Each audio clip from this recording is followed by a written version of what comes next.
Guys, welcome to my channel. If this is your first time on my channel, my name is Nenye.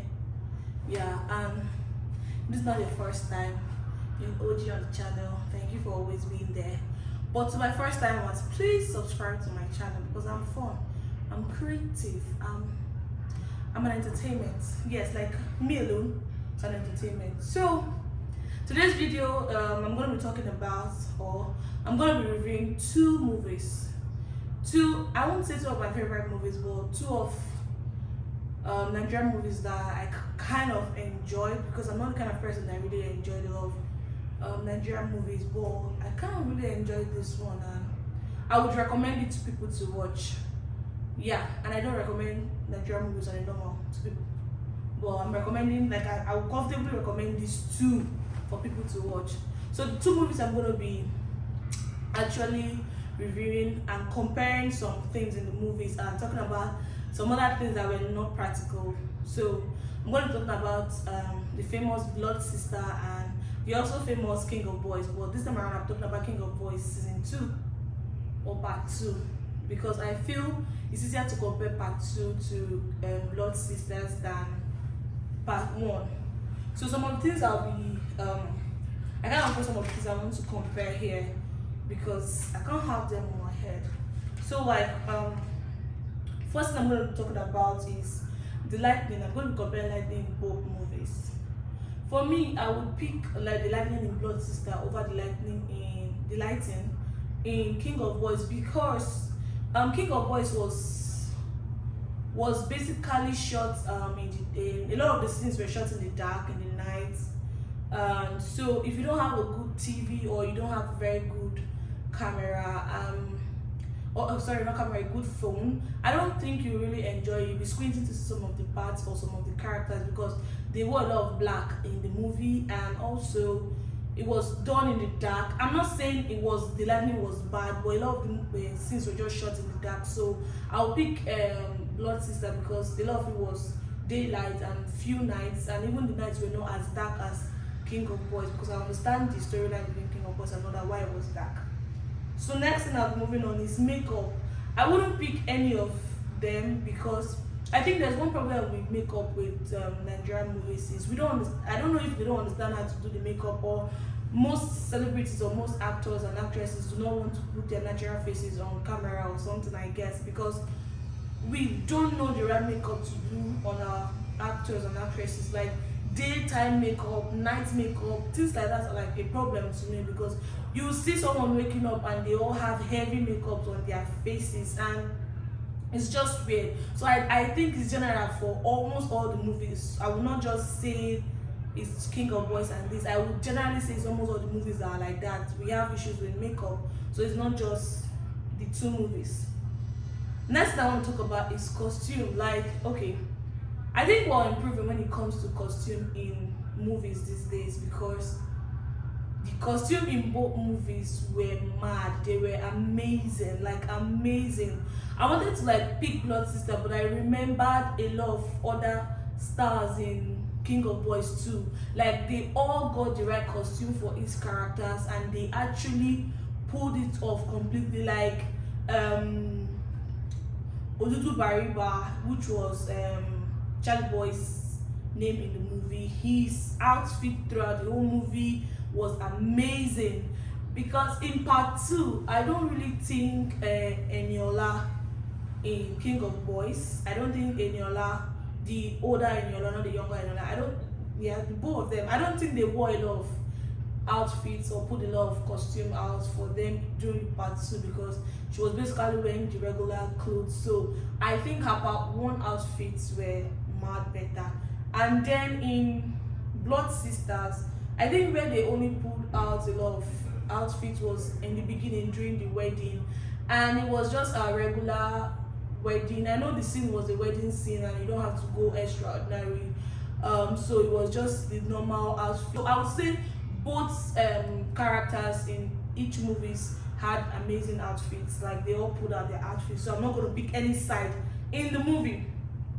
So now let's talk about the storyline. I understand. Okay, I'll talk about King of Boys first. On the storyline for King of Boys, I really enjoyed the storyline for part one. It was amazing. It was really nice, and up until the end, I didn't really like the end of the part one, but it was a plot twist which was not really bad. It was okay, but I didn't really like the parts. Like, for people that have not watched it, the part I'm talking about, or for people who have watched it, so you understand, is where she lost both of her kids. I did not really enjoy the part that she went through all those things, lost her kid, got arrested, and all those things. So I know it's like a plot twist and everything, but I'm not the type of person that likes sad endings in movies. Like, so I think for part two, I will not really say I understand the storyline for part two, because she came back as somebody else and she was battling with identity crisis, and she was, I don't know if she had mental illness or psychological problem, because her kids died and she was going through a lot of phases, blaming herself for it. So I just feel she was dragging a lot of characters that the storyline was kind of clashing. That's what I feel. For me, that's just my own understanding, or less understanding, but that's what I felt, that's what I understood, because movies, I think everybody understands movie in their own way, I guess so. So for Blood Sister, I enjoyed the storyline, but there was a lot of loopholes in some certain places in Blood Sisters that I really do not get, or to me, I feel like they should have shown more light to it. Like, don't just let us sit down and picture or think about what happened or calculate what happened. There was a lot of loopholes, there was a lot of things that are actually not practical in Nigeria. A lot of scenes that were not practical in Nigeria that was there. Like, sorry for spoilers for people that have not watched it. Maybe my review like push you to watch it. Like, I'll talk about, a lot of people have been reviewing the movie, and what they always talk about is the assassin part. I did not really see anything bad about the assassin. On my own part, I want to talk about the son. What's that his name? That's Kola the son. So I think him knowing how to fight all of a sudden is where I kind of do not really understand. They would have like showed the background story about his, there was a part they were talking about his past and everything. They would have included him maybe learning how to fight or traveling, because his personality does not show someone that will be able to defend themselves physically when it comes to fighting. And I know Blade is not a professional assassin. That was not what he was playing as. So that's what people don't understand in the whole movie thing. Blade was not supposed to be a professional assassin, because he was not a professional assassin on from the beginning. Blade was not a professional assassin. I just want to get this point clear to people. So to me, I think the scholar's part I found weird, because he just knew how to disarm somebody and all like that.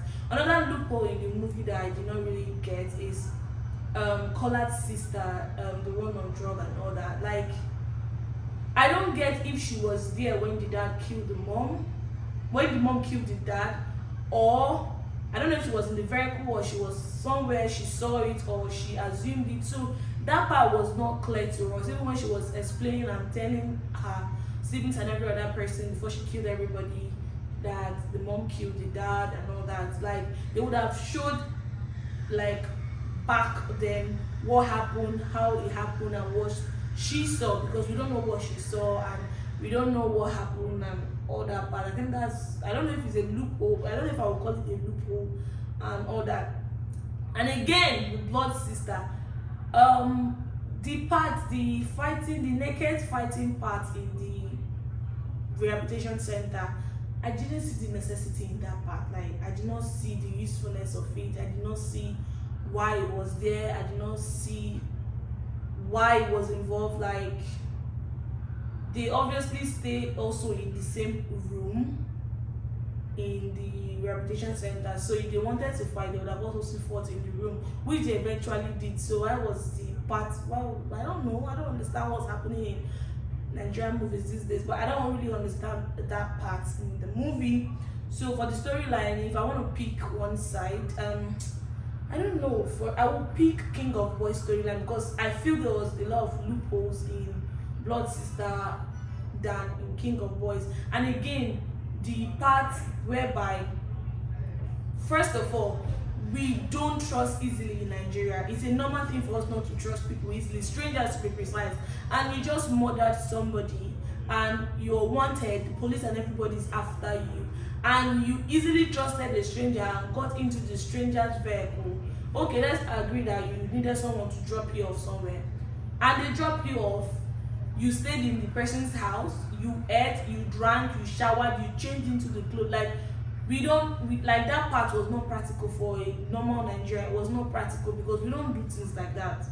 So moving on. So now I think I want to compare characters. Like I want to compare characters from like lead roles in each movie, which I'm going to be comparing Kemi and Sarah to Old and Young Eniola. So for those two, I would pick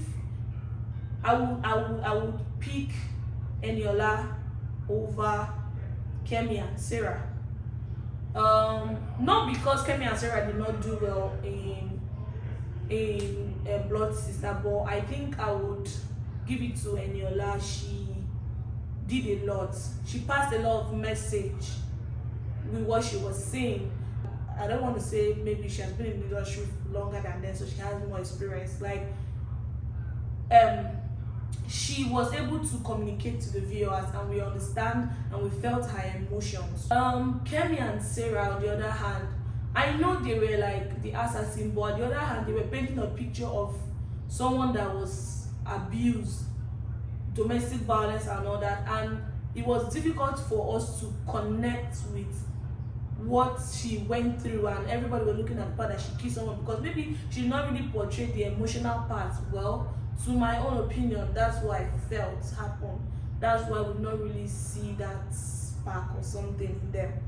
Second person I will be comparing, like a lot of comparison happened when Blood Sister came out with Uncle B and Ade Tiger. Obviously, I will pick Ade Tiger, not because Ade Tiger is my favorite, but because obviously Ade Tiger pulled out his role way better than Uncle B did. Because if you look at it, there's a lot of similarities between both roles. Because Ade Tiger was Eniola's right-hand man, and Uncle B was Uduak's right-hand man. So yeah, Ade Tiger I really like, and there was a very sweet plot twist with Ade Tiger. And I think Ade Tiger has the body, he has the voice, he has the charisma. It's just as if that role was just made for him. Like, he owned the role perfectly.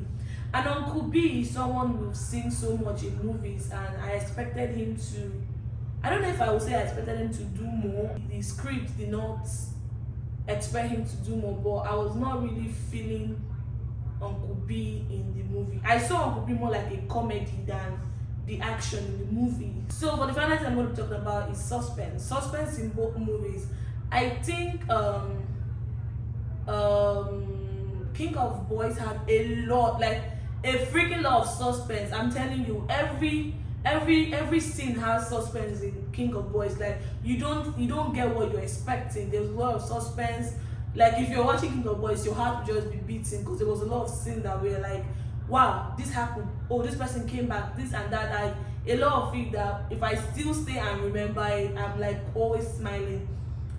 I think the only suspense to me in Blood Sister was during the parts of the organ guy. I think that was the only suspense, because I don't think anybody expected him to be an organ harvester. I actually thought he was actually working for the cops and all that, or something, or working for Uncle B and Uduak. That's what I felt.